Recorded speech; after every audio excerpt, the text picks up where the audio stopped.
Olá, eu sou Edson Fontes, gestor e consultor de segurança da informação, proteção da privacidade, continuidade de negócio, resiliência digital, tudo aquilo que fala de informação que é importante para as organizações funcionarem, mas também pela vida do cidadão. Nós aqui tratamos assuntos de uma maneira simples e objetiva. Esse é o nosso direcionamento nesses episódios. Mesmo às vezes empresas grandes, profissionais que pertencem a conselhos de administração, às vezes ouvem determinados conceitos e ficam confusos. E eu tento apresentar aqui de uma maneira que todos entendam, né? Tudo que eu falo aqui vale para organizações de pequeno e grande porte, vai depender da sabedoria da implementação desses controles. O conceito, pessoal, existe para todas as organizações. Muitas vezes algumas pessoas dizem, mas Edson, a organização é pequena. Tá bom, é pequena, mas você presta serviço para organizações grandes, por exemplo, em organizações de instituições financeiras. Uma organização, instituição financeira, tipo instituição financeira, ela é muito rígida em termos de controle. Então você, numa organização pequena, numa empresa pequena, vai ter que estar em conformidade com esses controles, certo? Nós vamos falar hoje aqui um controle, um assunto que às vezes é pouco falado, não é? É a questão da carta de risco para situações de não conformidade, certo? Isso, a carta de risco para situações de não conformidade, é um controle para se garantir a conformidade do controle de segurança da informação. Parece uma coisa um pouco confusa, né? Então vamos explicar isso aí, tá? Todas as organizações, né, quando se estruturam em segurança da informação, eu mesmo aqui em outros episódios já falei sobre arquitetura de segurança, falei sobre políticas e normas. Então, por exemplo, existem políticas e normas na organização, sejam políticas diretrizes, conceituais, também procedimentos, né, rígidos de segurança. Olha, deve acontecer isso, tem que ter esse controle aqui. Por exemplo, o acesso ao sistema, ao ambiente de tecnologia, o acesso lógico deve ser feito com uma credencial desse tipo. Se for, por exemplo, por senha, tem que ser uma senha forte, tem que exigir tais caracteres, tamanho isso. Então você tem regras e controles definidos que a sua organização obrigatoriamente tem que seguir, tá? Então, essa é a situação aí real, quer dizer, que então você definiu sua arquitetura, definiu seus regulamentos, definiu as suas responsabilidades. Porém, na vida real, né? Algumas vezes, determinadas situações de controles que estão definidos, a organização naquele momento ela não vai poder cumprir, né? Né? Um exemplo bem simples aí, às vezes, principalmente nas grandes organizações, instituições financeiras que têm computadores de grande porte, às vezes tem, por exemplo, sistemas mais antigos. E hoje em dia, a gente tem a regra de uma senha para sistemas que são mais rígidos, né? Tem que ter tantos caracteres, tem que ter caractere especial, essa coisa toda aí, né? E aquele sistema mais antigo, por exemplo, tem muitos sistemas antigos que eles não aceitam, e são, né, de outros fornecedores aí, não aceitam a colocação de caractere especial na senha, por exemplo. Então, veja só, a minha organização, ela tem uma regra para senha e esse sistema não pode ter essa regra, ou pelo menos não pode ser alterado de imediato, né? Eu tive um caso numa situação que eu vivi, que, por exemplo, era uma instituição financeira que estava chegando aqui no Brasil e a empresa que foi contratada para desenvolver o software, né, de tipo conta corrente, essa coisa toda, ela fazia o registro de todos os acessos de sucesso que tinha nesse sistema. Porém, esse banco estrangeiro queria que todos os acessos de sucesso e insucesso fossem registrados. E esse sistema tinha sido desenhado de uma maneira que ele não registrava os casos de insucesso, né? E o fornecedor disse, olha, a gente consegue fazer isso, mas a gente vai precisar 6 meses, porque a gente precisa, né? Essa é uma solicitação específica desse cliente, vocês aí como cliente específico, vocês estão fazendo esse pedido. Então a gente consegue implementar, mas a gente leva um tempo aí, por exemplo, de 6 meses. Então, durante 6 meses, essa organização ia estar não conformidade com a regra que dizia, porque a regra dizia a política que todos os acessos têm que ser registrados. Ou como eu disse no outro exemplo, né, aquela mudança de senha A escolha de senha tinha que ter um certo padrão. Então, veja só, então se você tem uma regra, se você tem um regulamento, e por alguma razão você não vai cumprir esse regulamento dentro da sua organização, é necessário que se escreva uma carta de risco para situações de não conformidade e alguém com poder, né, com poder adequado, né, assuma esse risco. Não, realmente a gente tem essa situação e essa situação vai permanecer durante um certo tempo e eu, executivo, eu, diretor, eu, presidente, eu, conselho de administração, e aí cada organização vai ter que definir como é que vai funcionar essa questão da carta de risco, e aí eu volto um pouquinho. É importante que antes da carta de risco, nós, na realidade, precisamos ter uma política de uso, política de elaboração de carta de risco para situações de não conformidade, onde se diz as responsabilidades de quem vai aprovar, quem deve participar e quando deve essa carta de risco ser solicitada. Tá? Então, alguém, se você tem uma situação de não conformidade, né, na prática, evidentemente, às vezes, quando a gente está fazendo toda essa adequação da organização em segurança da informação, muitas coisas às vezes ainda não estão, não, vai ser daqui a um mês, vai ser. Não necessariamente você determinado, não existe um tempo mágico que você diz, não, até aqui eu deixo, eu assumo, eu, gestor de segurança, assumo, e a partir daqui eu faço uma carta de risco. Né? Vai ser muito o jeitão da sua organização, mas com certeza, uma coisa que demora mais de 6 meses precisa de uma carta de risco sem discussão. Né? Então, você vai ter que identificar essa situação e vai ter que fazer essa carta de risco aí. Então precisa ter essa política de definição dessa elaboração de carta de risco, onde se diz as responsabilidades. E eu diria que quem tem responsabilidade para assinar uma carta de risco é aquela pessoa que tem a responsabilidade por aquele recurso de informação.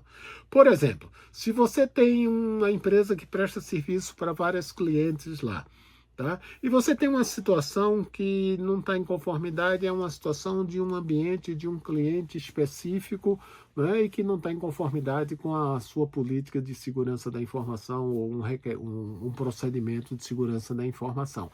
Aquela não conformidade, ela só atinge aquele ambiente de cliente ou aquela operação, aquele segmento aí. Então, quem tem autoridade para aceitar um determinado risco é aquele diretor, aquele executivo que é responsável por essa operação e responsável por aquele contrato com o cliente, certo? Então, vai ser uma coisa mais focada. Porém, se for uma situação em que coloca-se em risco toda a organização, com certeza esse diretor que é responsável apenas por uma organização, ele não pode assumir um risco por toda a organização. Se assumir o risco por toda a organização, vai ser o executivo responsável pela tecnologia da informação como um todo na organização, ou até o próprio presidente ou um diretor. Aí, evidentemente, cada organização vai ter que ver a organização, né, hierárquica que se tem para definir quem vai assumir. Tá? Eu só digo o seguinte, que assumir esse risco a pessoa tem que ser compatível com o poder que ela tem sobre aquele recurso de informação. Se for específico num cliente, é aquele diretor que atende o cliente. Se for específico para toda a organização, aquele executivo que é responsável por toda a organização e que tem responsabilidade de dar retorno para os seus acionistas aí, tá? Então, essa é uma introdução aí sobre a questão da carta de risco. Alguns pontos eu vou chamar a atenção, né? Nós precisamos identificar o seguinte, tá? Primeiro, qual é o regulamento, qual é o controle, tá certo? Que não está sendo cumprido, quer dizer, que não está em conformidade. Nós precisamos dizer, olha, essa situação aqui, ela vai contra esse controle, ela não está em conformidade contra esse controle aí, tá? Mas a gente precisa identificar qual é a regra. A gente precisa identificar qual é o impacto, né, de qual recurso de informação. Isso é uma situação muito importante, porque eu já tive ocasiões em que nós, quando eu digo nós, a equipe que estava tratando dessa carta de risco, pensávamos que o impacto dessa não conformidade era somente, digamos aqui, nessa caixinha. Porém, quando a gente analisou o impacto da não conformidade, não era somente da caixinha, era da organização como um todo. Então, nós precisamos identificar qual é o recurso de informação que vai ser impactado, tá? Para ficar bem claro aqui. Tá? Outra questão que deve ter na carta de risco é o que é que acontece se essa ameaça se concretizar. Quer dizer, se essa não conformidade aí, né, ela gera um risco e ela foi explorada. O que é que acontece? Né? Por exemplo, eu não estou protegendo tais e tais situações. Tá bom. Então, o que é que isso pode acontecer? Isso pode acontecer de um criminoso acessar o ambiente, fazer um sequestro de dados, coisas desse tipo assim. Tá? Então, e quais são os gestores responsáveis por esse recurso de informação que são envolvidos aí? Tá? Outro item que deve ter nessa carta é, bem, se eu tenho essa não conformidade, qual é a justificativa que eu tenho para ter essa não conformidade? Então, por exemplo, quando eu citei no início aqui do nosso episódio, né, de um software antigo que não se ia mudar a questão da regra de senha. A gente pode dizer, olha, a justificativa é porque é um software antigo, né, esse software ele não permite a implementação das regras de senha atuais da organização. Não adianta, o software, aquela ferramenta, ele não vai ser alterado, o fornecedor não vai alterar, ou mesmo que seja um software aplicativo que foi desenvolvido internamente na organização, isso faz muito tempo, o risco de alguém mexer naquele software e errar alguma coisa. Então, esse é o ambiente aí, né? Quer dizer, quais são a justificativa. Então, a gente não vai mexer nessa questão aí. No outro exemplo que eu dei, que era um registro, né, de um software que ele somente registrava os acessos positivos corretos do acesso à informação, e o cliente queria que fosse tanto os acessos positivos como os acessos negados. Né? E a justificativa de ficar nessa não conformidade é porque o fornecedor pediu 6 meses para desenvolver esse controle no software, na ferramenta. Então, a justificativa da não conformidade. Olha, estamos fazendo isso porque a gente precisa 6 meses para o fornecedor desenvolver, tá certo? Ou precisa, né, de mais tempo porque essa senha aqui nessa ferramenta nós não vamos alterar, tá? Então, quais são esses controles aí que serão aceitos como não conformidade durante um tempo? Outra questão é, existem controles alternativos, né, ou compensatórios que a gente possa implementar? Né? Então, de repente, olha, durante esse período que a gente está nessa não conformidade, a gente vai implementar tais e tais controles, que são controles alternativos, compensatórios, que talvez eles não resolvam a situação 100%, mas eles ajudam aí a minimizar o risco de algum problema. Tá? Então, esses controles alternativos são importantes serem identificados. Uma questão importante na carta de risco da não conformidade é o tempo dessa não conformidade. Durante quanto tempo nós vamos ficar em não conformidade? Eu sempre coloco nas políticas de carta de risco de situações de não conformidade que o tempo máximo de não conformidade deve ser de 1 ano. Tempo máximo. Se precisar renovar, vai ser renovado por mais 1 ano. E nas políticas que eu tenho feito, ou que eu dou consultoria, ou que eu oriento, ou que eu faço, né, nas organizações que eu trabalho, a gente coloca que, havendo quer dizer, foi feito um período de 12 meses, e havendo necessidade de se repetir esse período por mais 12 meses, né? Essa carta de risco, que a primeira carta foi autorizada por um diretor, por algum executivo de uma determinada área, nessa renovação tem que ser feito pelo presidente da organização. Né? Isso é uma forma que eu acho que é adequada para que isso não vire uma repetição infinita e ninguém nunca vai resolver o problema. Com certeza, se o presidente for envolvido nessa renovação de risco, da carta de risco aí, ele vai querer dizer, puxa, por que está sendo, em um ano não foi resolvido isso, né? E alguém vai dizer e vai ter que justificar, e com certeza, sendo um executivo tipo o presidente, ele vai exigir uma solução. Olha, tudo bem, vai assinar mais um ano, mas não pode passar mais um ano sem resolver essa solução.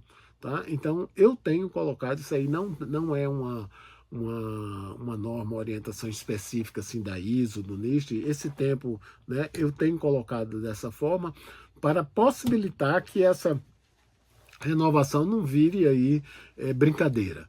Né? Então, na segunda renovação, ela seja feita pelo presidente. Tá?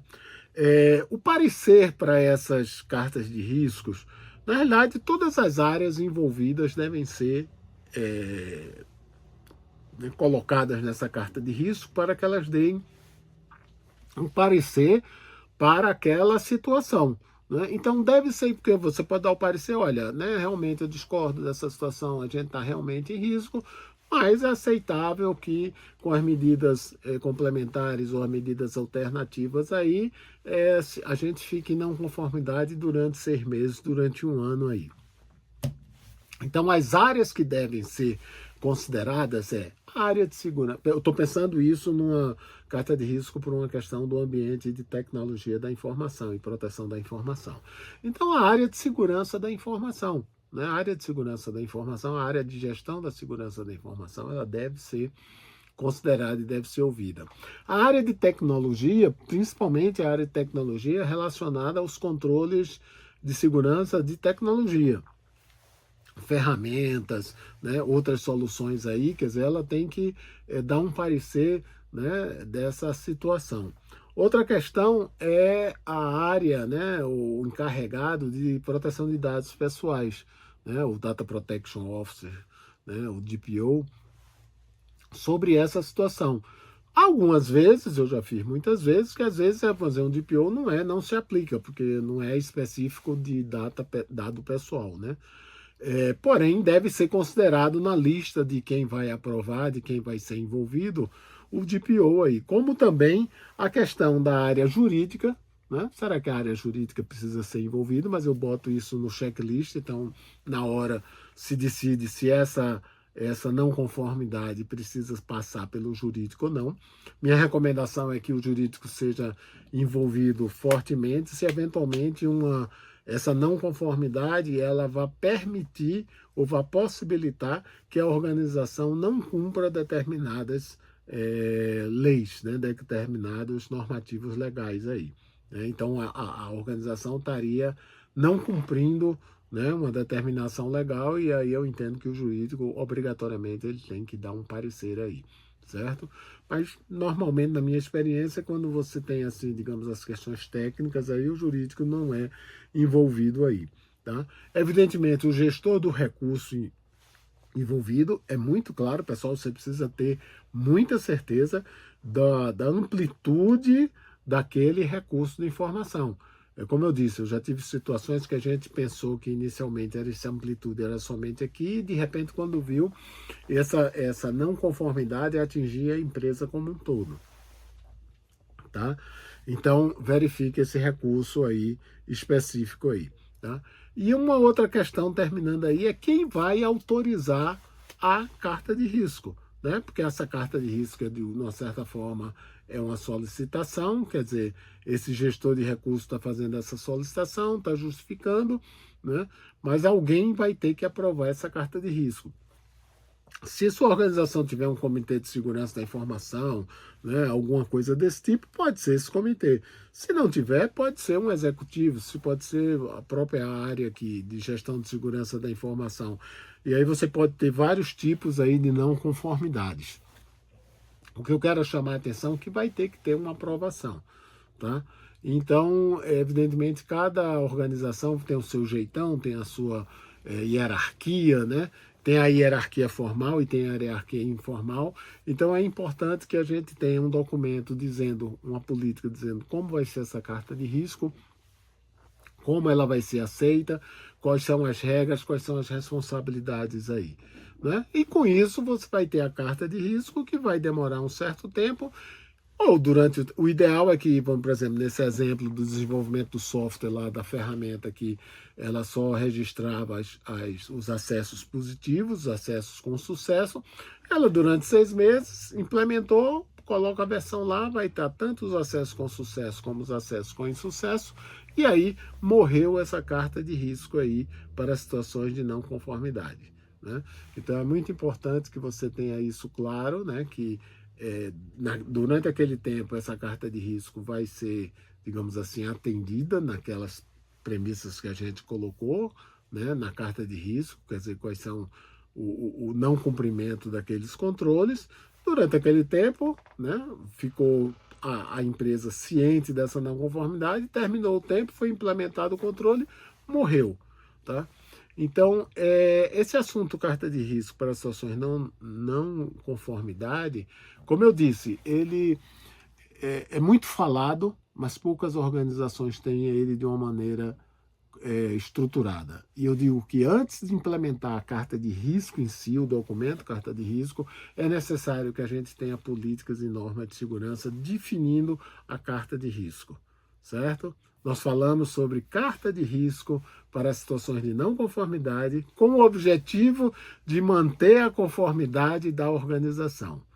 Eu sou Edson Fontes, gestor e consultor de segurança da informação. Estamos aqui para falar vários assuntos de uma maneira simples e objetiva. Até a próxima!